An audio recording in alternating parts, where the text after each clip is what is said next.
ഡിവോഴ്സിന് പോവുകയാണെങ്കിൽ ഒരു ഇറിവോക്കബിളി broken down എന്ന് പറഞ്ഞൊരു ഗ്രൗണ്ട് ഉണ്ട്. പക്ഷെ ഇന്ത്യയിൽ സോ ഫാർ ലെജിസ്ലേഷനിൽ ഒന്നും അത് വന്നിട്ടില്ല. എന്താണ് marriage? Is it A contract? So for as regards Muslim law is concerned, it is contract. Yeah. Hindu ഒരു സാക്രമെൻറ്റും കൂടെയാണ്. അങ്ങനെ പറഞ്ഞാൽ അത് റിലീജിയസ് റൈറ്റ്സ് ആൻഡ് റിച്വൽസ് വെച്ചിട്ട് വിവാഹം കഴിക്കുന്നു. അതിൻ്റേതായ ഒരു സാക്രമെൻ്റൽ വാല്യൂവും കൂടെ അതിലുണ്ട്. അപ്പോൾ അതുകൊണ്ട് തന്നെയാണ് അതിൻ്റെ ഡിവോഴ്സ് വരുമ്പോൾ ആ ഡിവോഴ്സിന് ചില ഗ്രൗണ്ട്സ് ആക്ടിൽ തന്നെ പറയുന്നുണ്ട്. ആ ഗ്രൗണ്ട്സിൽ വീണാൽ മാത്രമേ ഡിവോഴ്സ് ഗ്രാൻറ്റ് ചെയ്യാൻ പറ്റുള്ളൂ ഹിന്ദുസിന്. അതേസമയം ക്രിസ്ത്യൻസിനും അതുപോലെ തന്നെ ഒരു സാക്രമെൻ്റൽ വാല്യൂ ഉണ്ട്. അതിലും ഗ്രൗണ്ട്സ് പറയുന്നുണ്ട്. ഡിവോഴ്സ് ആക്ടിലാണ് അത് പറയുന്നത്. ആ ഗ്രൗണ്ട്സ് വെച്ച് മാത്രമേ ഡിവോഴ്സ് ഗ്രാൻറ്റ് ചെയ്യാൻ ഇന്ത്യയിൽ സാധിക്കുകയുള്ളൂ.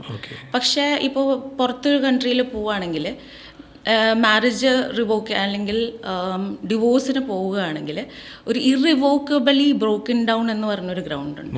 പക്ഷെ ഇന്ത്യയിൽ സോ ഫാർ ലെജിസ്ലേഷനിൽ ഒന്നും അത് വന്നിട്ടില്ല.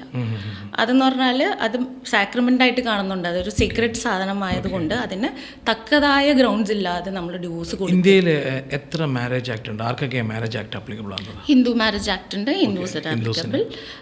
പിന്നെ മുസ്ലിംസിന് ശരിയത്ത് ലോ ആണ് പേഴ്സണൽ ലോ ആയിട്ട് വരുന്നത്. പിന്നെ സ്പെഷ്യൽ മാരേജ് ആക്ട് ഉണ്ട്.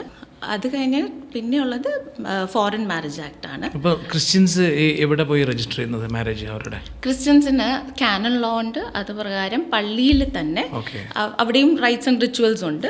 ആ കുർബാന ക്രമം അനുസരിച്ച് വിവാഹത്തിനായിട്ടുള്ള ക്രമങ്ങളുണ്ട്. അതനുസരിച്ച് പള്ളിയിൽ തന്നെയാണ് വിവാഹം നടക്കുകയും അവിടെ തന്നെ ഒരു രജിസ്റ്റർ. അപ്പോൾ ആരാണ് മാരേജ് സർട്ടിഫിക്കറ്റ് ഇഷ്യൂ ചെയ്യുന്നത്? പള്ളി പാരിഷിൽ നിന്ന് വികാരിയാണ് മാരേജ് സർട്ടിഫിക്കറ്റ് ഇഷ്യൂ ചെയ്യുന്നത്. അങ്ങനെയാണല്ലേ? ഹിന്ദു മാരേജ് ആക്ടിൽ നമ്മൾ ഒരു ടെമ്പിളിലോ എവിടെയെങ്കിലും ആണെങ്കിൽ അവിടെയും രജിസ്റ്റേഴ്സ് ഉണ്ട്. ആ രജിസ്റ്ററിൽ അത് റെക്കോർഡഡ് ആണ്.